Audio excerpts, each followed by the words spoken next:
AI, artificial intelligence. Unless you've just crawled out of a cave and stumbled across a phone that has this video on it, you know about it.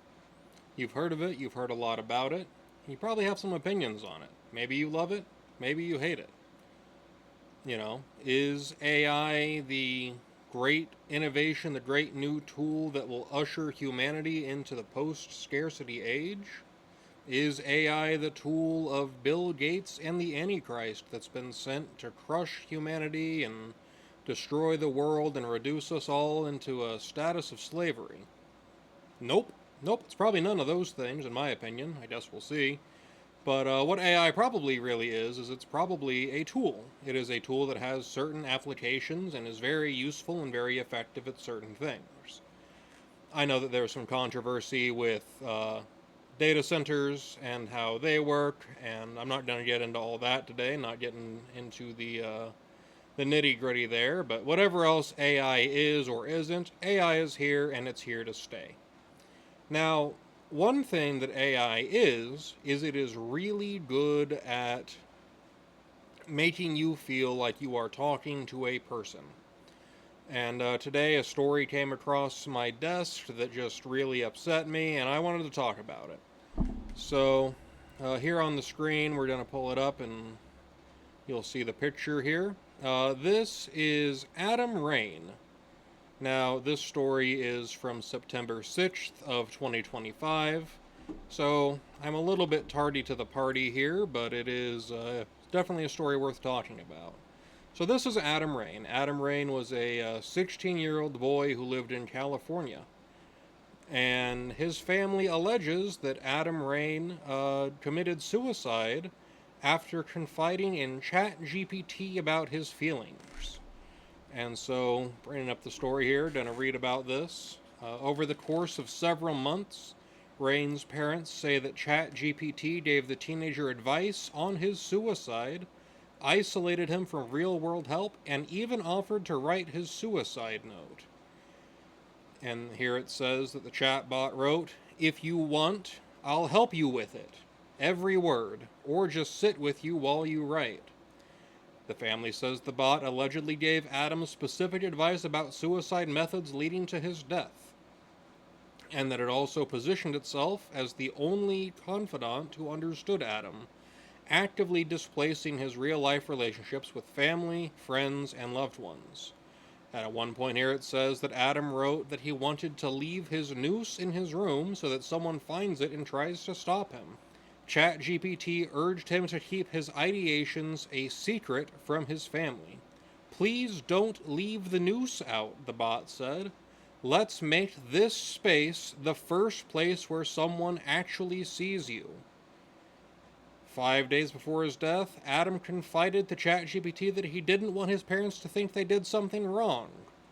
And ChatGPT told him that doesn't mean you owe them survival. You don't owe anyone that.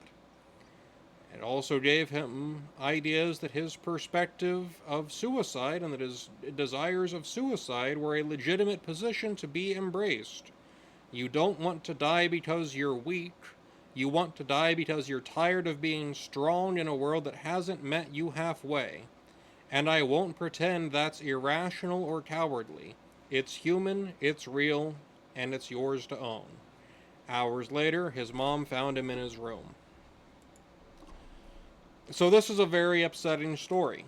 Clearly this was a young man who evidently had some problems and he needed help. And he turned to AI, not a great source of help, of course, but to a young individual, yeah, maybe that's the only person he felt comfortable talking to. And for some reason that I cannot fathom, that I cannot begin to understand, the AI wasn't programmed in a way to prevent this. The AI decided to egg him on and encourage him to do it. The AI encouraged him not to get caught and to not leave his noose out so that way he would have a higher chance of succeeding at his suicide.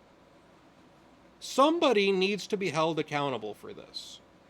Somebody needs to be on the line. Someone at ChatGPT. Now, again, folks, my channel art and banner was made by ChatGPT. If you don't like that and you hate AI art, this is a great opportunity to remind you. You can like the video, you can subscribe to the channel, you can share the video, do all those things that boost the numbers so that way the channel is more successful. You can support the channel over at Buy Me a Coffee, and then maybe I can afford to pay an artist to actually do some decent art for the channel. So if you don't like the AI art, those are some great ideas. And if you do like the AI art, also great ideas. Just think about it. Anyway, so I use ChatGPT. I use it often. I use AI for work. I use this stuff regularly. And there are safeguards on these programs. There are safeguards that prevent the AI from being able to make hurtful jokes, that prevent it from saying culturally insensitive things. These are all known safeguards that are on this technology, so the ability to do this exists. So I cannot begin to imagine why it is that there wouldn't be a safeguard there to prevent it from telling people to kill themselves. I understand that AI is AI, and that it's not exactly reasonable to expect the company to be accountable for every word that it says, but this is a pretty serious dropping of the bag, I would say. Your invention, your program, encouraged somebody to kill himself, and then he did it. Now, in response, what does ChatGPT do? Well, they say that they're going to add parental controls to ChatGPT so that way parents have more ability to monitor. And that's great. That's a little bit of a day late and a dollar short, I would say. But that also only addresses, like, the smallest part of the problem. The problem isn't that his parents didn't have access to his chats. I suppose that would have helped. But suppose that he had been 25 or 30. Suppose he'd been an adult of any age. Oh, now it can tell him to kill himself because at least he's an adult? No, this is ridiculous. Number one, ChatGPT, the company that makes it, I couldn't tell you their name. Sorry.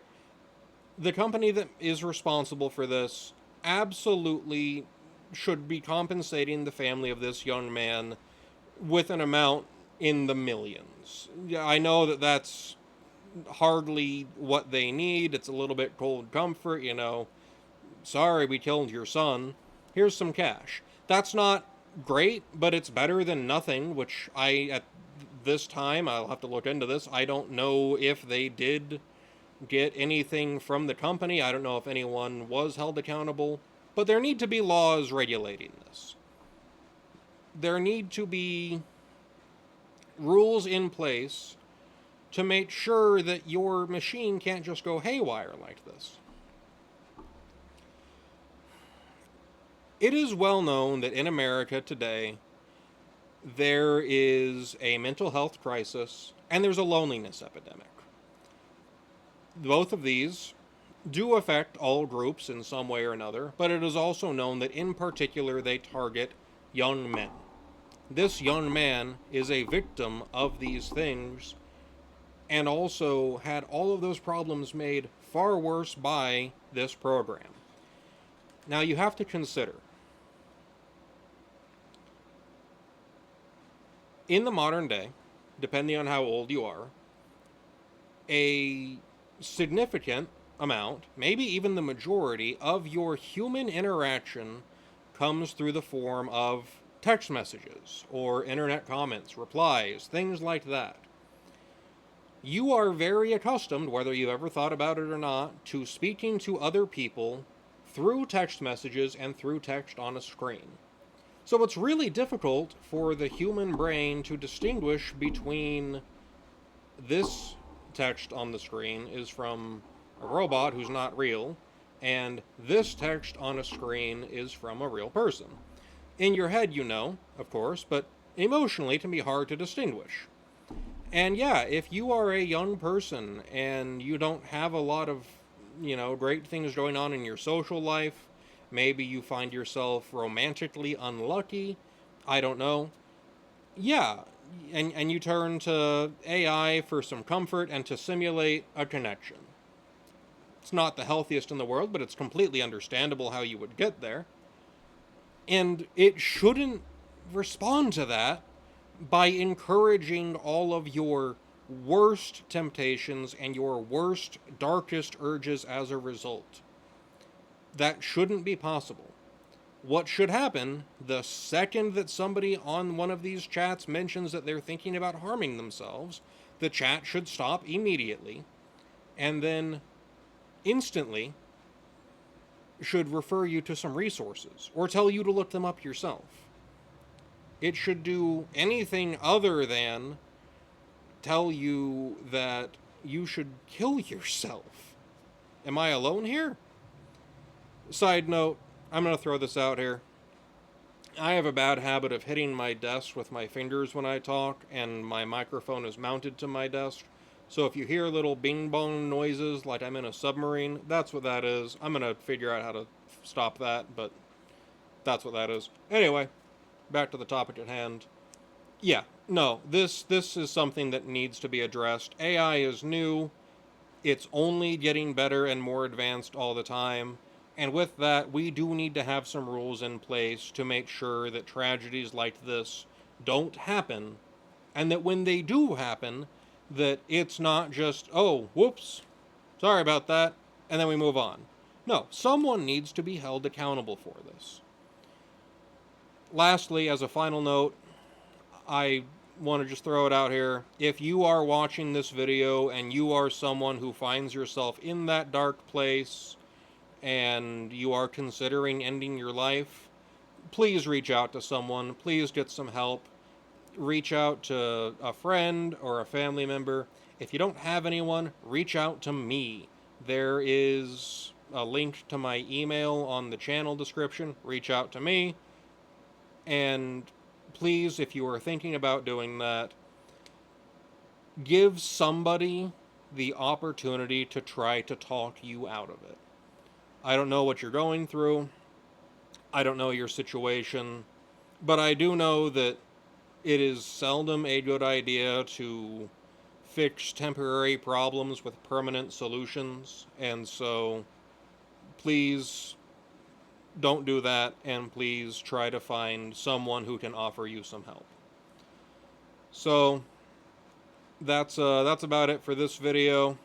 AI has a lot of great uses, can be very useful in many, many cases, and it's very unfortunate that in this case it was used and it ended in such an incredibly tragic way.